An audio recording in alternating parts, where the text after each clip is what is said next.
I'm hung up.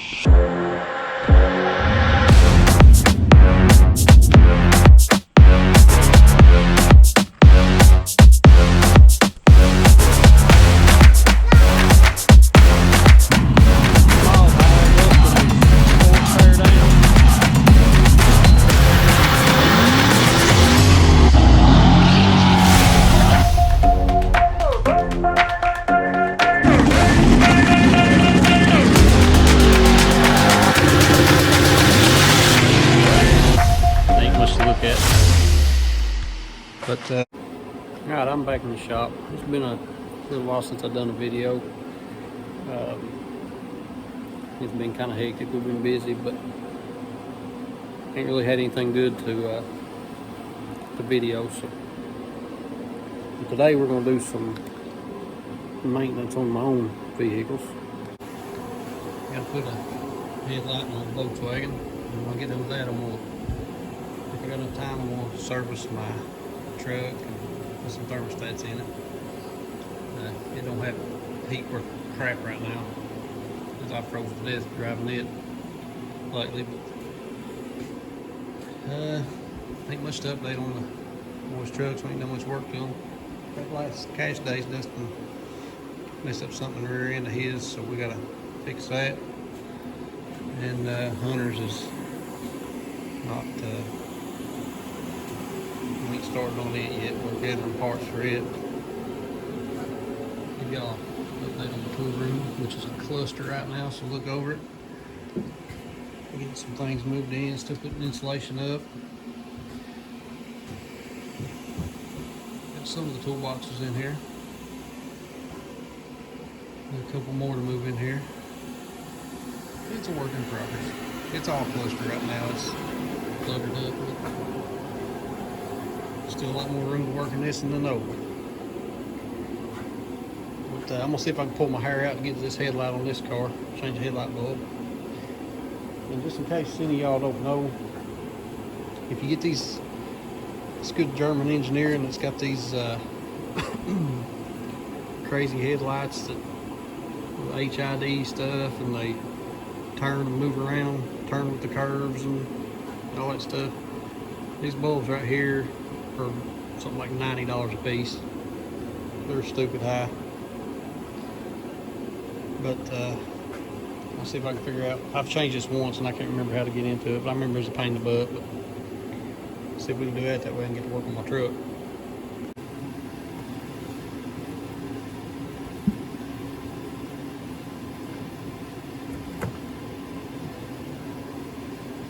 Dropped it. There we go. Little rubber cap. I can't remember what holds that in there.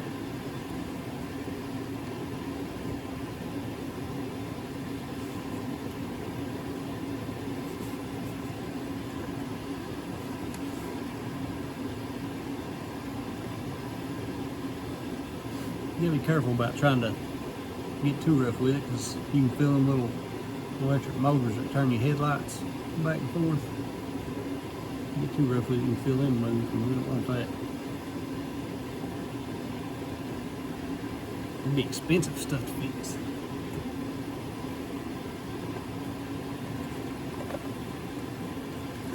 Okay, it's unplugged. Now if I can figure out what holds it in.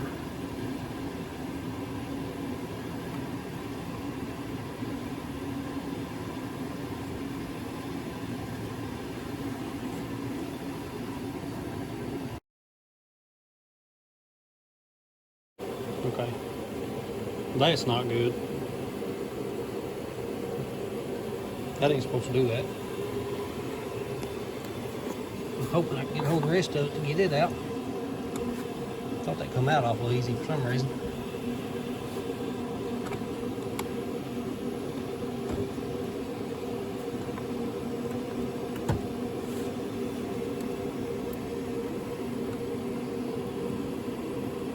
Problem is, you just can't get your hand in here to get a hold of anything.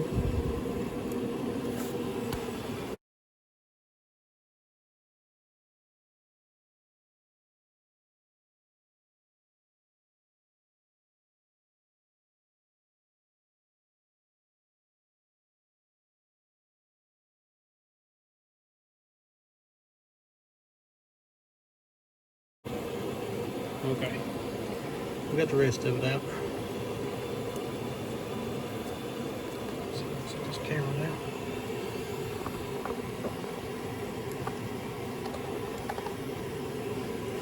And what is this ring? So it holds it in.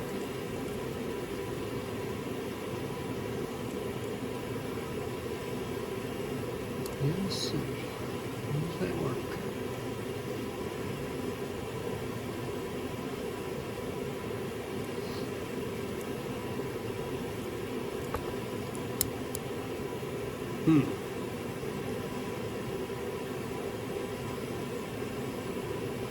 Maybe I should have stuck to an American car.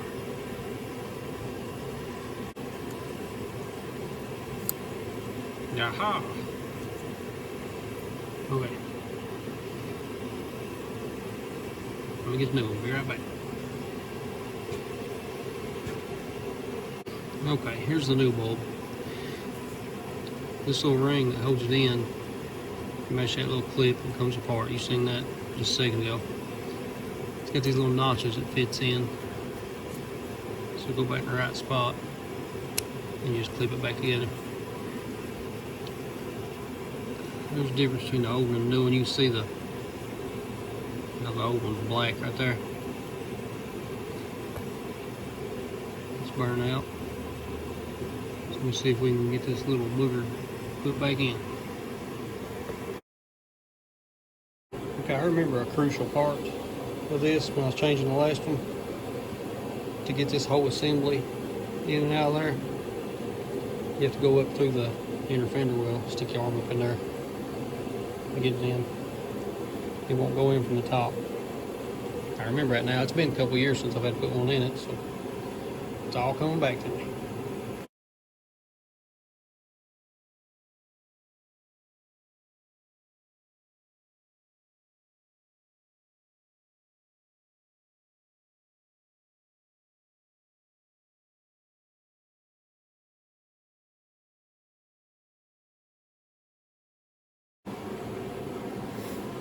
It's a good thing it has on time lapse for y'all to fell asleep me doing that. It's hard to work with just your little fingers in there. But, I got it in, and I think I got it plugged up good, and hopefully I didn't turn the bulb up. So I'll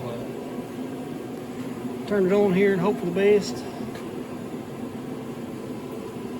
Put your camera down here.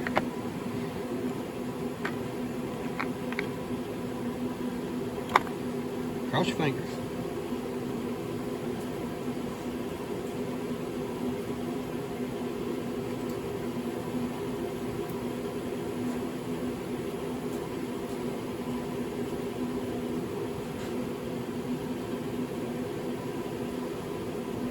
Well, that's a plus. I didn't tear a $90 bulb up. You can tell, I don't know if you can tell in this camera or not, but see how good and bright white that new one is. This other one's starting to get a little bit purple. And I don't know if you can tell that in the camera or not. It don't look like you can, but anyways. That's when you know they're starting going bad. So that no bear is probably a short timer. But they're both burning for now anyway. I'm gonna button this up. All I gotta do is put this rubber back on, these screws back in. I'm gonna button that up. I'm gonna run get my truck so I can change some thermostats in it.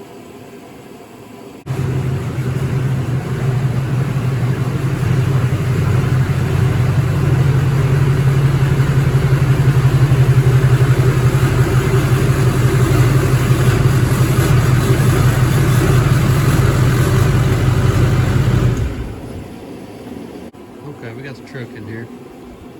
We'll do a service on it, thermostats. And I gotta top the transfer case off the fluid. It's got a little bit of a leak. Got to keep a check on it pretty good. My vehicles probably hate their life because they get run to death. They literally never stop. That little car has got, since I've got it, I've put 100,000 miles on it. And it's been a real good little car. I had to delete the DPF and tune it and stuff like that. It stopped up on it, but other than that, I haven't had any trouble out of it. Other than regular maintenance, you know. This truck, it's given me a few headaches along the way, but it's worth it. It's the stuff I put it through. It deserves to give me a kick in the butt every now and then. But hopefully I've got enough antifreeze to change thermostats, because I forgot to stop and get any. If not, that may be a tomorrow evening job. Let's see, here's some oil. Filter. There's some antifreeze. I don't know how much is in them. May just be enough. I'm not even going to put this thing on the lift. It's so easy to change oil in. There's so much room to get underneath it. It's a bigger headache to put it on the lift than it is to climb under it and change oil.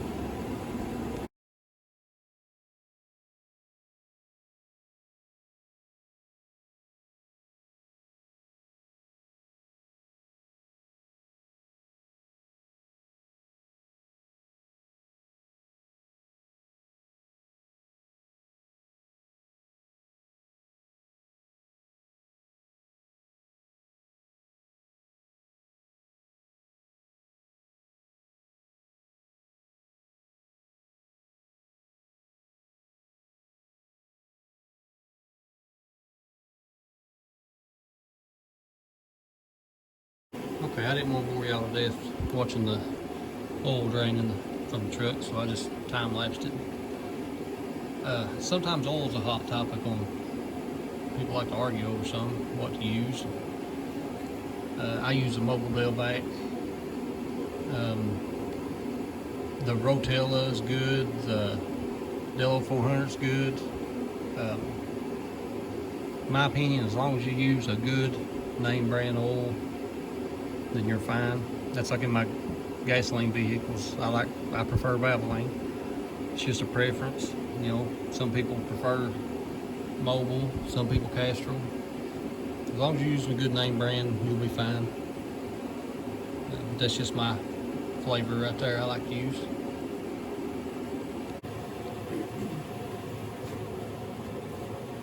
Also, they make these 2.5 gallon jugs, which is exactly what my truck holds. So that makes it handy. Just get one jug, pour it in, and don't worry about it. Well, I mean, I still check it, but you don't have to worry about splitting half a gallon and stuff like that. You can save a little bit of money in buying this 2.5 gallon jug compared to 3 gallon, but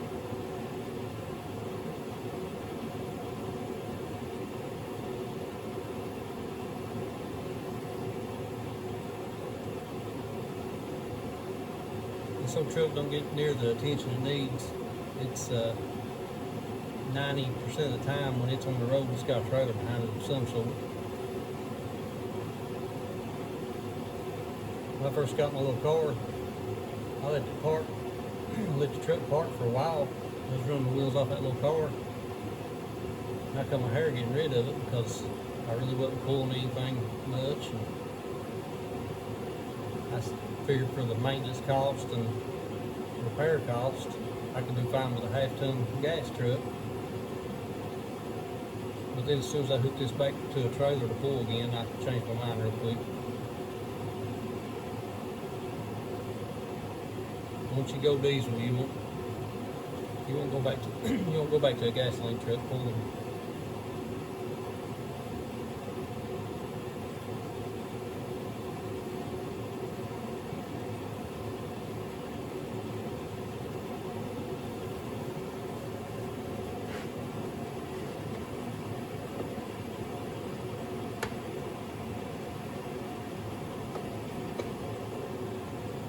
This dang tall, I can't see.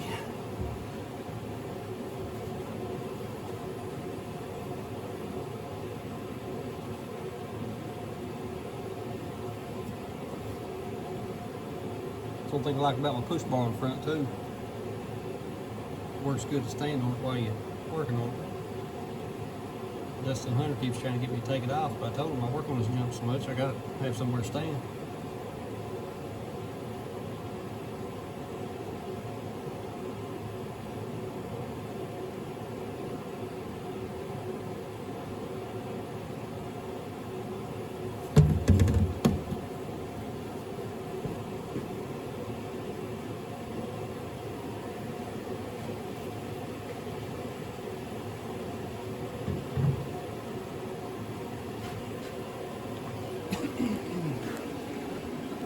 This thing's got a few years back, I can't remember when exactly, I'm back at the time, it blew a head gasket. It's got a EFI Live 5-position tuner on it. It's got an EGR delete, 5-inch exhaust, but it blew a head gasket, probably because of the boost pressure, most likely. And the LLY, which is what this is the most common Duramax to have head gasket problems, which is my luck. But we tackled this thing and put head gaskets on it and did the ARP head studs. After that, when we did the EGR delete stuff, we had problems with the Y bridge blowing out, because the EGR, when you get rid of the EGR cooler and the factory intake elbow and stuff, it don't brace the Y bridge like it should. And the LLYs have the Y bridge is just in there with the O-ring. There's nothing that supports it. So when you do an EGR delete on them, if any of y'all got one of these, and you do an EGR delete, you might as well go ahead and get the aftermarket Y bridge. When we do the thermostats here in a minute, when I get down to it, if we can see it, I'll show you. This is a one-piece Y bridge that goes down in the center of the intake, so it can't blow out under boost. It'll leave you in a mess if it gets you a long way away from home, loses all your boost and it goes in limp mode, all that good stuff. Ask me how I know. But we'll finish up this oil change here and probably tackle the thermostats. Okay, upon further review, I don't have enough antifreeze to do my thermostats, so I'll probably have to make a trip to Walmart tomorrow evening, and we'll do them tomorrow evening. The jugs of antifreeze I had sitting over there was more water than antifreeze, or we've been mixing some antifreeze, so I'll get some tomorrow. This is just kind of a short, quick video to let y'all know we're still alive. We haven't posted none lately. Just to kind of update you on things. Does some rear ends, minor detail. He'll be back in action within a week or so, getting parts. But Hunter's truck, y'all stay tuned for some of our videos, because it's going to be a complete different animal when he gets done with it. And both these trucks are going to be strong when they come out in the spring. Hopefully be real competitive.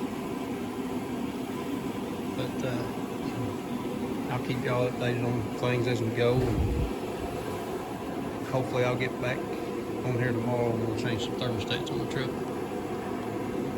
Thank y'all for watching. See you next time. And don't forget to like, comment, subscribe.